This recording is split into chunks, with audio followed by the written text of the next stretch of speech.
নমস্কার, আমার নাম অসীম ভূঁইয়া। আবারও তোমাদেরকে আমার ভিডিওতে স্বাগত। আজকে আমি তোমাদের মাধ্যমিকের যে ভূগোলের যে অধ্যায়টি রয়েছে বৃষ্টিপাত, অর্থাৎ বৃষ্টিপাত কাকে বলে এবং তার শ্রেণীবিভাগ অ্যাট এ গ্ল্যান্স আমি এই ভিডিওতে আমি আলোচনা করব। কিন্তু আলোচনা করার আগে বলি, চ্যানেলটিকে কিন্তু অবশ্যই লাইক, কমেন্ট, শেয়ার এবং সাবস্ক্রাইব করতে কিন্তু ভুলবে না।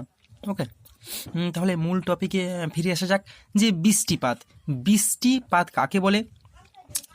বৃষ্টিপাত বলার আগে তোমাদের বলে নেই যে মেঘ কাকে বলে। বায়ুমণ্ডলে ভাসমান জলীয় বাষ্পকে কী বলে? মেঘ। অর্থাৎ আমরা বায়ুমণ্ডলে মানে আকাশে যে ভাসমান জলীয় বাষ্প দেখি সেটা হচ্ছে অ্যাকচুয়ালি মেঘ। ওকে, এই মেঘ থেকে যখন কি হয়, এই মেঘ ঘনীভূত হয়ে কি হয় না, যখন জলকণা রূপে বায়ুমণ্ডল থেকে যখন ভূপৃষ্ঠে পড়ে তখন তাকে বলা হয় বৃষ্টিপাত। অর্থাৎ মেঘ থেকে যখন জলকণা রূপে ভূপৃষ্ঠে পড়ে তখন তাকে বৃষ্টিপাত বলে। ওকে, কিন্তু বৃষ্টিপাতটা কিভাবে হয় একটু তোমাদের বুঝিয়ে দিই। মনে করো এটা হচ্ছে জল, কোনো সাগর হতে পারে, মহাসাগর হতে পারে বা সমুদ্র হতে পারে। ওকে, এই জল কি হয় না, হচ্ছে উষ্ণতার প্রভাবে, মানে সূর্যরশ্মির উষ্ণতার প্রভাবে বা উষ্ণতার প্রভাবে জল কি হয়, বাষ্পীভূত হয়। বাষ্পীভূত হয়ে গেলে কি হবে না, সেটা উষ্ণ ও হালকা হয় জলটা। তখন উষ্ণ আর হালকা হলে কি হয় না, সে উপরের দিকে উঠতে শুরু করে, মানে বায়ুমণ্ডলে উপরে উঠতে শুরু করে। আর সেই জলবাষ্প, জলীয় বাষ্প যত উপরের দিকে উঠতে শুরু করে, প্রতি 1000 মিটারে 6.4 ডিগ্রি সেন্টিগ্রেড হারে উষ্ণতা কমতে থাকে। ওকে, তখন উষ্ণতা কমতে থাকে এবং অন্যান্য যে ভাসমান জলীয় বাষ্প আছে তার সঙ্গে যুক্ত হয়ে একত্রে বড় আকার ধারণ করে, বৃহৎ আকার ধারণ করে এবং শীতল বাতাসের সংস্পর্শে এসে ঘনীভূত হয়। এবং ঘনীভূত হওয়ার পরে মেঘ থেকে জলকণা রূপে যখন ভূপৃষ্ঠে পতিত হয় তখন তাকে বৃষ্টিপাত বলি। ওকে, মানে জল বাষ্পীভূত হবে এবং বাষ্পীভূত জল কী হবে, ঊর্ধ্বমুখী হবে, উষ্ণতা কমতে শুরু করবে এবং শীতল বাতাসের সংস্পর্শে এসে ঘনীভূত হয়ে বৃষ্টিপাত, জল রূপে যখন ভূপৃষ্ঠে পড়ে তখন তাকে বৃষ্টিপাত বলে। ওকে, তাহলে বৃষ্টিপাতের সঙ্গে বোঝা গেছে যে বায়ুমণ্ডলে ভাসমান জলীয় বাষ্প থেকে অর্থাৎ মেঘ থেকে যখন জলকণা রূপে ভূপৃষ্ঠে পতিত হয় তখন তাকে বৃষ্টিপাত বলে। ওকে, এরপরে যেটা রয়েছে বৃষ্টিপাতের শ্রেণীবিভাগ। বৃষ্টিপাতের শ্রেণীবিভাগ হচ্ছে 3 প্রকার। একটা হচ্ছে পরিচলন বৃষ্টিপাত, শৈলক্ষেপ বৃষ্টিপাত আর হচ্ছে ঘূর্ণপাত বৃষ্টিপাত। ওকে, এবার যে পরিচলন যে বৃষ্টিপাতটা রয়েছে, মানে সাধারণভাবে যে উষ্ণতার প্রভাবে জল বাষ্পীভূত হয়ে যে বৃষ্টিপাতটা ঘটায় সেটা হচ্ছে পরিচলন বৃষ্টিপাত। এর পরিচলন বৃষ্টিপাতটা কীভাবে হচ্ছে একটু বুঝিয়ে দিই। ধরো এখানে জল রয়েছে, জলকণা কী হয় না উষ্ণতার প্রভাবে বাষ্পীভূত হয় এবং উষ্ণ হালকা হয়ে ঊর্ধ্বমুখী হয়, উষ্ণতা কমতে শুরু করে এবং শীতল বাতাসের সংস্পর্শে এসে ঘনীভূত হয়ে জলকণা রূপে যখন মেঘ থেকে ভূপৃষ্ঠে পতিত হয়, এই ধরনের যে বৃষ্টিপাত ঘটে একে বলা হয় পরিচলন বৃষ্টিপাত। তাহলে পরিচলন বৃষ্টিপাত ঘটতে কিন্তু উষ্ণতার ভূমিকা গুরুত্বপূর্ণ। এই কারণে না নিরক্ষীয় অঞ্চল বরাবর সূর্যরশ্মি যেহেতু লম্বভাবে কিরণ দেয় এবং জলভাগের পরিমাণ বেশি, এই কারণে না পরিচলন বৃষ্টিপাত হচ্ছে নিরক্ষীয় অঞ্চল বরাবর সব থেকে বেশি লক্ষ্য করা যায়। আর নিরক্ষীয় অঞ্চল হচ্ছে 0 ডিগ্রি থেকে 10 ডিগ্রি অক্ষাংশের মধ্যে এই পরিচলন বৃষ্টিপাতটা লক্ষ্য করা যায়। আর এই নিরক্ষীয় অঞ্চল বরাবর সূর্যরশ্মি যেহেতু লম্বভাবে কিরণ দেয়, এই কিরণ দেওয়ার জন্য প্রত্যেক দিন বিকাল 4টার সময় কিন্তু বৃষ্টিপাত লক্ষ্য করা যায় এই পরিচলন পদ্ধতিতে। এই কারণে একে বলা হয় 4 ও ক্লক বলা হয়। ওকে, তাহলে পরিচলন বৃষ্টিপাতটা হচ্ছে আমরা উষ্ণতার প্রভাবে জল বাষ্পীভূত হয়ে জলকণা রূপে ভূপৃষ্ঠে পতিত হয়, এটা পরিচলন বৃষ্টিপাত। তাহলে আশা করি বোঝা গেছে পরিচলন বৃষ্টিপাতটা। তারপরে যেটা রয়েছে শৈলক্ষেপ বৃষ্টিপাত। অ্যাকচুয়ালি শৈলত বলতে পাহাড়, আর ক্ষেপ বৃষ্টিপাত, মানে শৈলক্ষেপ বৃষ্টিপাত মানে পাহাড়ে ধাক্কা খেয়ে জলীয় বাষ্প ঘনীভূত হয়ে বৃষ্টিপাত ঘটায়। এই ছবিটা এটা ধরো মনে করো কোনো সাগর বা মহাসাগর থেকে উষ্ণতার ভাবে জল বাষ্পীভূত হয়ে গেছে, তখন জলীয় বাষ্প কী করে ভূপৃষ্ঠের উপর দিয়ে প্রবাহিত হওয়ার সময় কী হয়, কোনো উঁচু কোনো পাহাড় বা পর্বত সেখানে কী হয় ধাক্কা খেয়ে যায়। ধাক্কা খাওয়ার পরে কী হয় না সেটা ঘনীভূত হয়ে যায়, মানে সেই জলীয় বাষ্পটা ঘনীভূত হয়ে যায় এবং ঘনীভূত হওয়ার পর জলকণা রূপে ভূপৃষ্ঠে পতিত হয়, তখন তাকে বলা হয় শৈলক্ষেপ বৃষ্টিপাত। এবারে এই যে এটাও এই ঢালটা হচ্ছে প্রতিবাদ ঢাল। ওকে, মানে প্রতিবাদ ঢালে কী হয় জলীয় বাষ্প যাওয়ার সময় যে ঢালে ধাক্কা খায় সেটা হচ্ছে প্রতিবাদ ঢাল, কিন্তু এই ঢালে বৃষ্টিপাত হওয়ার পরে জলীয় বাষ্পতে আর জলকণা থাকে না, তখন অনুবাদ ঢালে যখন আসে তখন আর অনুবাদ ঢালে কিন্তু বৃষ্টিপাতের পরিমাণ কিন্তু তুলনামূলকভাবে এর তুলনায় কম। এই জন্য এখানে ছায়া অঞ্চল কাজ করেছে, বুঝতে পেরেছ? যে ছায়া অঞ্চল মানে বৃষ্টি ছায়া অঞ্চল বলা হয় একে।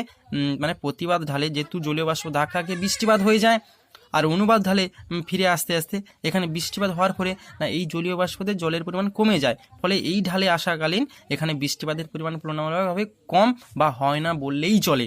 একে বলা হয় অনুবাদ ঢাল। এই অনুবাদ ঢাল হচ্ছে বৃষ্টি ছায়া অঞ্চল।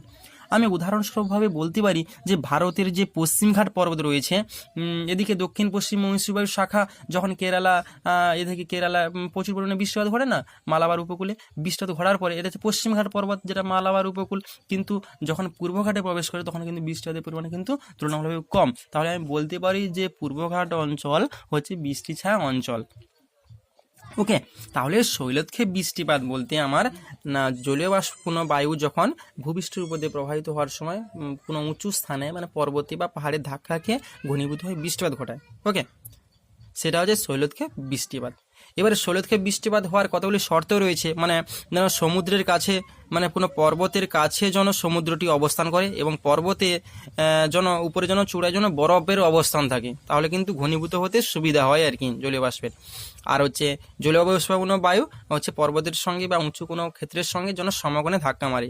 ওকে, তাহলে বৃষ্টি ছায়া অঞ্চল কিন্তু পরীক্ষায় পড়তে পারি তোমাদের। বৃষ্টি ছায়া অঞ্চল কি, মানে জলীয় বাষ্পপূর্ণ বায়ু প্রতিবাদ ঢালে ধাক্কাকে বৃষ্টিপাত হয়ে যায়, তখন জলীয় মেঘে মানে এই জলীয় বাষ্পতে জলের পরিমাণ কমে যায়, তখন এদিকে যখন ঢালে যখন আসে মানে অনুবাদ ঢালে আসে তখন কিন্তু বৃষ্টিপাতের পরিমাণ কম। এটা হচ্ছে বৃষ্টি ছায়া অঞ্চল। নেক্সট যেটা রয়েছে ঘূর্ণপাত বৃষ্টিপাত, অর্থাৎ ঘূর্ণপাত বৃষ্টিপাত বলে মানে ঘূর্ণপাতের ফলে যে বৃষ্টিপাত সংঘটিত হয় তাকে বলা হয় ঘূর্ণপাত বৃষ্টিপাত। এই ঘূর্ণপাত আমরা দেখেছি যে ঘূর্ণপাত দুই প্রকার, একটা হচ্ছে ক্রান্তীয় ঘূর্ণপাত আর একটা হচ্ছে নাতিশীতোষ্ণ ঘূর্ণপাত। ক্রান্তীয় ঘূর্ণপাত বলতে কি বোঝায়, এটা এইটা দেখো যে ক্রান্তীয় অঞ্চল এই যে 0 ডিগ্রি থেকে 33.5 ডিগ্রি উত্তর এবং দক্ষিণ এটা হচ্ছে ক্রান্তীয় অঞ্চল। এই ক্রান্তীয় অঞ্চল থেকে কি হয়, সাধারণত ক্রান্তীয় অঞ্চল বরাবর কী হয় না সূর্যরশ্মি লম্বভাবে কিরণ দেয়। কিরণ দেওয়ার জন্য কি হয় না নিম্নচাপের ক্ষেত্র বিরাজ করে, আর নিম্নচাপ যদি হয়ে যায় কোনো স্থানে হঠাৎ করে তখন কি হয় উচ্চচাপ অঞ্চল থেকে বায়ু নিম্নচাপের দিকে প্রবল বেগে ঘুরতে ঘুরতে আসে, একে বলা হয় ক্রান্তীয় ঘূর্ণপাত। এই ক্রান্তীয় ঘূর্ণপাতের ফলে কিন্তু ঝড় বৃষ্টি লক্ষ্য করা যায়। তারপর যেটা হচ্ছে নাতিশীতোষ্ণ ঘূর্ণপাত। এই নাতিশীতোষ্ণ ঘূর্ণপাত হচ্ছে এই যে 23.5 ডিগ্রি থেকে 66.5 ডিগ্রি উভয় গোলার্ধে, এটা হচ্ছে নাতিশীতোষ্ণ অঞ্চল।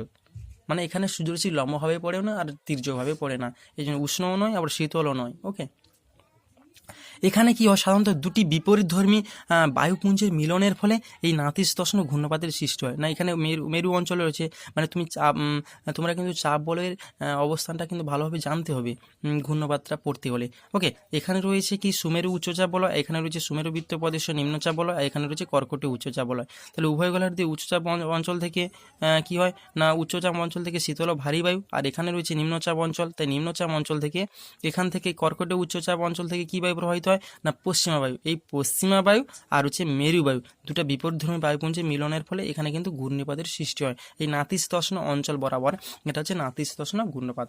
তাহলে আমি কি বলছি না এখানে চাপ বলয়ের অবস্থান ভালো করে দেখলে বোঝা যাবে।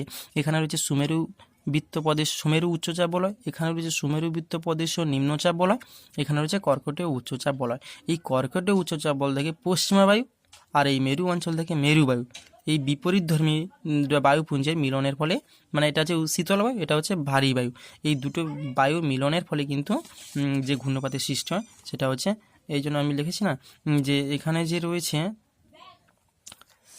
শীতল বায়ু আর হচ্ছে মেরু বায়ু দুটো বিপরীতধর্মী বায়ুপুঞ্জের মিলনের ফলে যে ঘূর্ণপাতের সৃষ্টি হয় তাকে বলা হয় নাতিশীতোষ্ণ ঘূর্ণপাত, আর এর ফলে কিন্তু পর্যাপ্ত পরিমাণে বৃষ্টিপাত লক্ষ্য করা যায়। ওকে, তাহলে আশা করি তোমাদের আমি অ্যাট এ গ্লান্স তোমাদের আমি বৃষ্টিপাতের যে শ্রেণীবিভাগটা আমি আলোচনা করতে পেরেছি। ভিডিওটি দেখার জন্য অবশ্যই থ্যাংক ইউ, এবং লাইক কমেন্ট শেয়ার, এবং যে টপিকটা তোমাদের পড়তে অসুবিধা বা বুঝতে অসুবিধা সেটা আমাকে অবশ্যই কমেন্ট বক্সে গিয়ে কমেন্ট করবে। Thank you.